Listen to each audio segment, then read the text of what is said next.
Hello नमस्कार दोस्तों, कैसे हैं आप। आशा करता हूं आप सभी लोग अच्छे होंगे और स्वस्थ होंगे।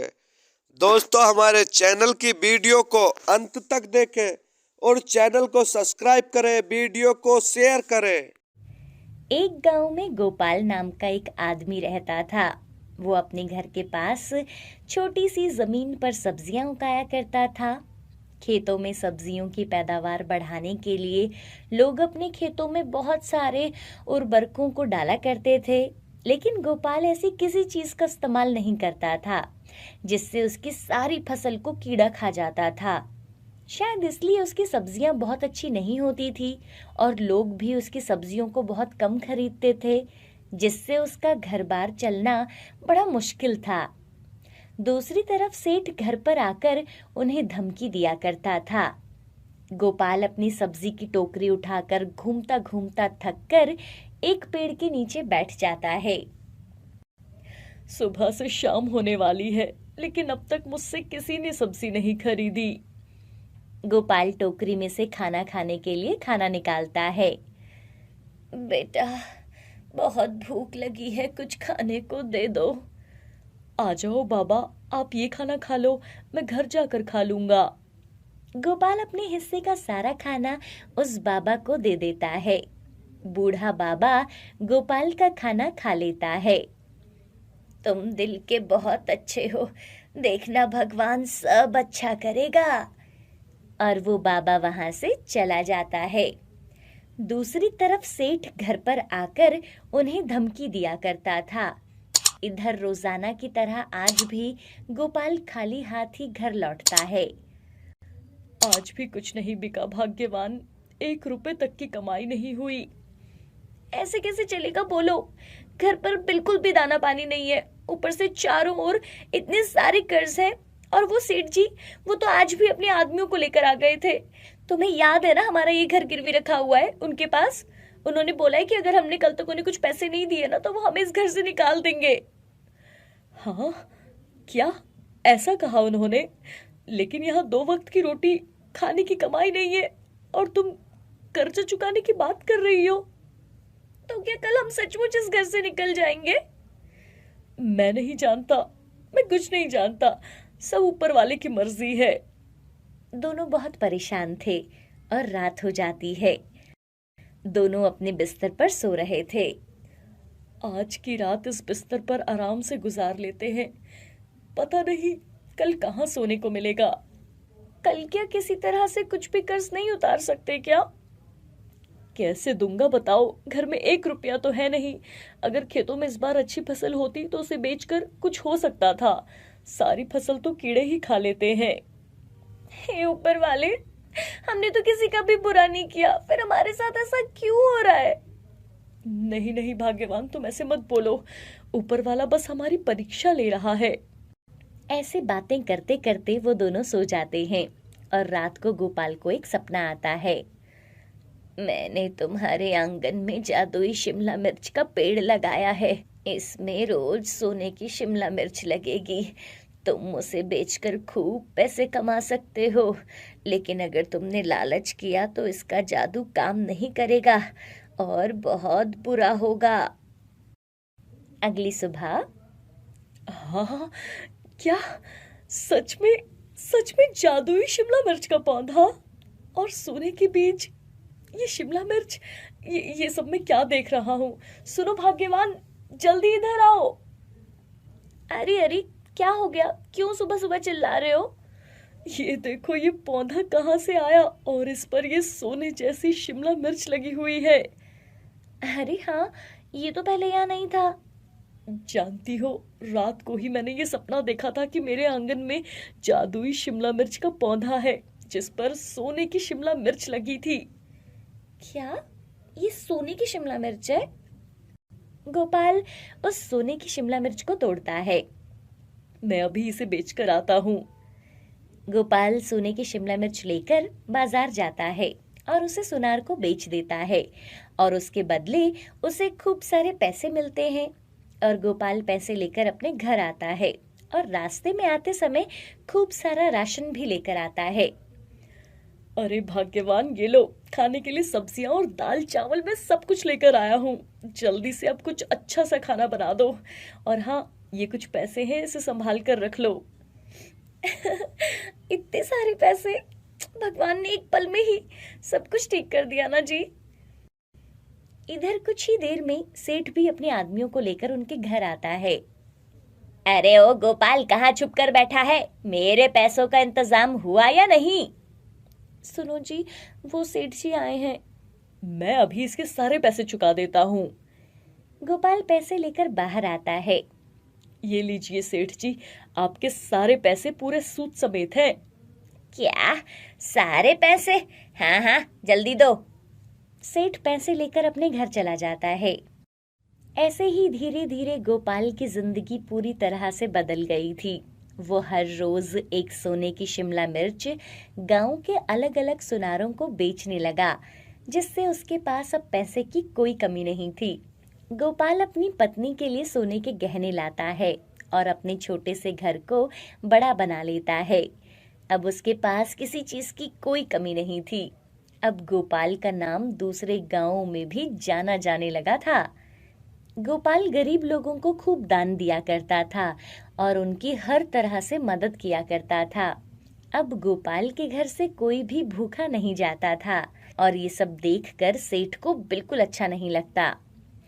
अरे ये आखिर गोपाल के पास इतनी धन दौलत आई कहाँ से है? इसका तो पता लगाना पड़ेगा। एक दिन गोपाल और शारदा सोने की जादुई शिमला मिर्च को तोड़ रहे थे। शारदा, मैं सोच रहा हूँ इस सोने की शिमला मिर्च को बेचने में इस बार शहर चला जाता हूँ। क्या? सोने की शिमला मिर्च? तभी ये गोपाल लोगों को इतने पैसे बांट रहा है। गोपाल शहर के लिए चला जाता है और रात को सेठ गोपाल के घर में चुपके से जाता है और उस जादुई शिमला मिर्च के पौधे को अपने घर ले आता है। अब देखना, ये जादुई शिमला मिर्च मेरे घर के आंगन में मुझे खूब सारी सोने की मिर्च देगी। अगली सुबह जब सेठ उठकर देखता है तो उस पर सोने की शिमला मिर्च लगी थी। अरे वाह, क्या बात है, सोने की शिमला मिर्च। सेठ जैसे ही उस मिर्च को तोड़ता है तो सेठ के घर के अंदर से सारा धन और जेवर शिमला मिर्च के पेड़ के अंदर आकर समाने लगता है और सोने की शिमला मिर्च भी पेड़ में समा जाती है। अरे अरे, ये क्या हो रहा है? अरे मेरी सारी जमा पूंजी कहाँ जा रही है? अरे जी, ये क्या हो रहा है? मेरी सोने की चूड़ियां मेरे हाथों से खुद ही निकल कर कहाँ जा रही है? हाय हाय, मेरे गले का हार! हे भगवान, हे भगवान, ये सब क्या हो रहा है? हे भाग्यवान, ये मुझसे क्या हो गया? ये पौधा मेरा तो सब कुछ निकल गया। तभी गोपाल और उसकी पत्नी भी सेठ के घर आ जाते हैं। वो देखो, वो बैठा है सेठ, हमारे शिमला मिर्च का पौधा। मैंने बोला था ना, ये जरूर इसी सेठ की करतूत होगी। देखो अब कैसे बैठा हुआ है। गवा लिया ना अपना सब कुछ, और करो लालच। गोपाल और शारदा अपना जादुई शिमला मिर्च का पौधा वहां से उखाड़कर अपने घर के आंगन में फिर से लगा लेते हैं और सेठ सिर पर हाथ रखकर खूब पछताता है। तो देखा आपने, लालच कितनी बुरी बला होती है। जादुई प्याज। दिवाली का दिन था और चंदन अपने खेत में प्याज बो रहा था। सब दिवाली की तैयारी कर रहे हैं और आप प्याज के बीज बो रहे हो। बाजार जाकर चीकू के लिए कुछ मिठाई लेकर आ जाओ। हाँ हाँ, ले आता हूँ, पहले ये काम तो कर लूं। तुम्हें तो पता है, मेरी अम्मा हमेशा से कहती थी कि दिवाली के दिन प्याज के बीज बोने से प्याज बहुत अच्छे तैयार होते हैं, क्योंकि ये समय प्याज के बीज उगाने के लिए बिल्कुल सही समय होता है। अगर इस बार ये प्याज के बीज अच्छे हो गए तो इसी से पूरे खेत में प्याज लगा पाएंगे और इस बार हम घर की मरम्मत भी करवा लेंगे। वो दोनों बीज बोकर उन्हें अच्छे से पानी से सींचते हैं।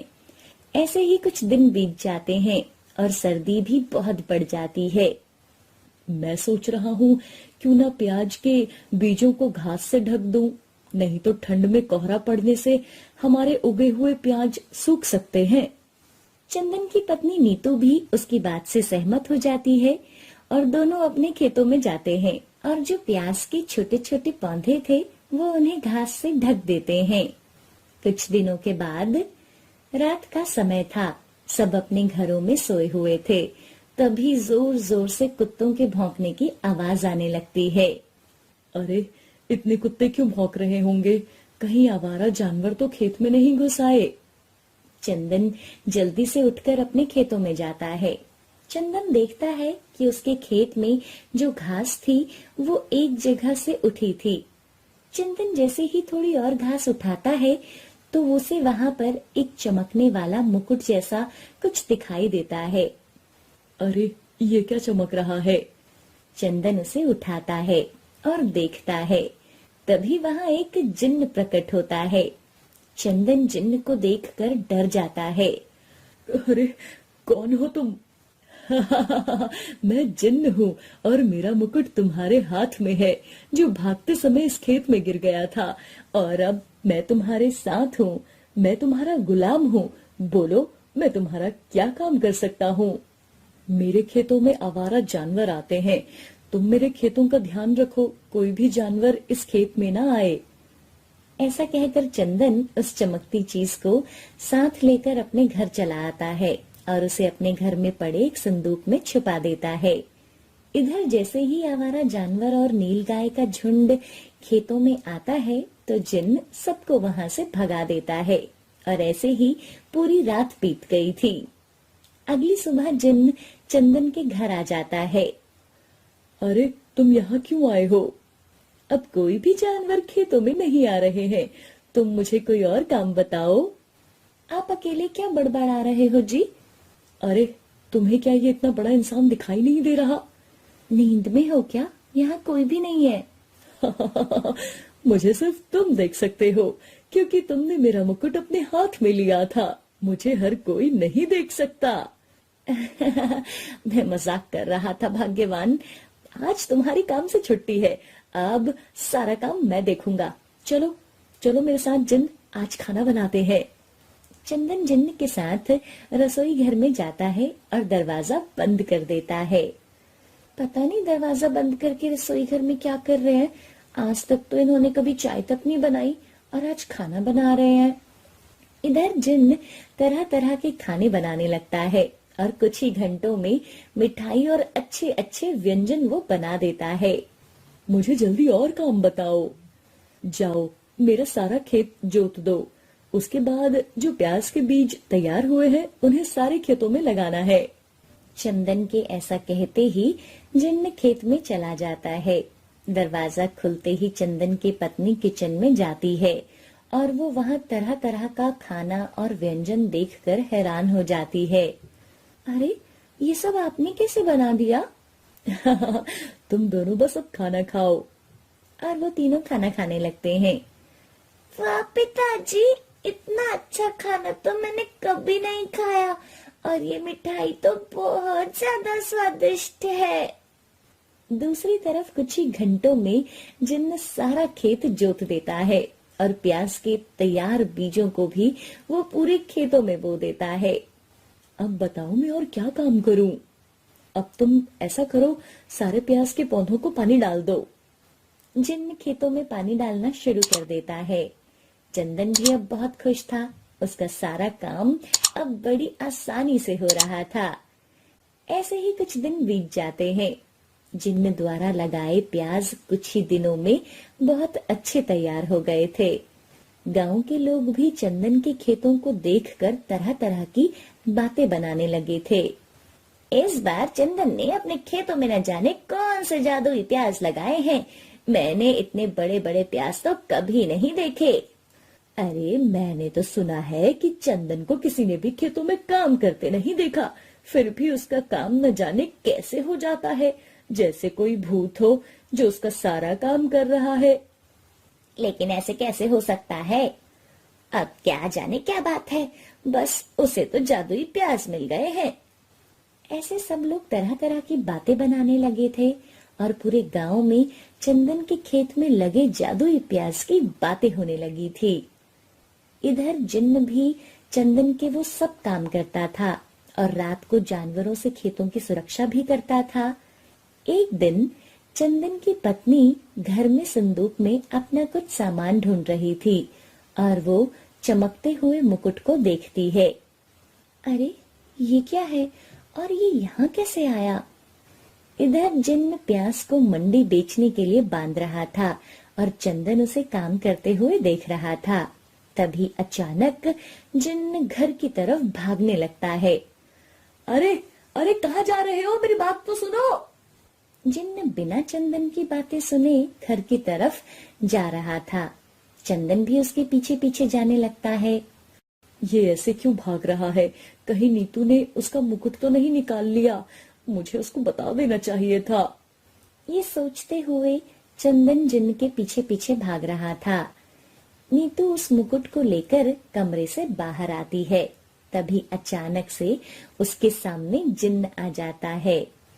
मुझे क्या काम करना है, जल्दी बताओ। नीतू जिन्न को देखकर डर जाती है और डरते हुए मुकुट नीचे फेंक देती है। तभी वहां चंदन आ जाता है। नीतू, इसे कुछ मत देना। इधर जिन्न मुकुट को नीचे पड़ा देखता है तो वो उसे जल्दी से उठा लेता है और अपने सर पर लगाकर वहां से गायब हो जाता है। इधर चंदन अपना सर पकड़ लेता है। ये सब क्या था? कौन था वो जी? और वो अचानक कहाँ गायब हो गया? उसके बाद चंदन अपनी पत्नी नीतू को सारी बात बताता है। क्या मतलब? इतने दिनों से हमारे खेतों में वो जिन्न सारा काम कर रहा था? हाँ, जब से वो आया था तब से सब कुछ बहुत अच्छा हो रहा था। मेरी प्याज की फसल पूरे गांव में सबसे अच्छी हुई थी। जो भी हुआ सब अच्छा हुआ। आखिर वैसे भी हम कब तक उस बेचारे को अपना गुलाम बनाकर रखते? कह तो तुम सही रही हो, जब वो नहीं था तब भी तो हम अपना काम खुद ही कर रहे थे। उसके बाद चंदन फिर से खेतों में जाता है और जो प्याज खेत से निकाले थे उन्हें बेचने के लिए सब्जी मंडी जाता है। अरे वाह, क्या प्याज है! ऐसे प्याज तो मैंने आज तक नहीं देखे। तुम मुझे अपने सारे प्याज बेचना, मैं तुम्हें इनका सबसे अच्छा दाम दूंगा। चंदन खुशी खुशी प्याज उसे बेचता है और उसे अच्छे पैसे भी मिलते हैं। ये रखो, आज के पूरे 20,000 रुपए आए हैं। अब ऐसे ही हर रोज चंदन प्याज लेकर बाजार जाता और उन्हें मंडी में बेच देता। इस बार उसने बहुत अच्छे पैसे कमाए थे। कुछ भी हो, उस जिन्न ने ना इस बार हमें जादुई प्याज दिए हैं। ऐसे प्याज हम तो क्या आज तक कोई भी नहीं उगा पाया होगा। सही कह रही हो तुम। ये प्याज कोई साधारण प्याज नहीं बल्कि कोई जादुई प्याज ही है।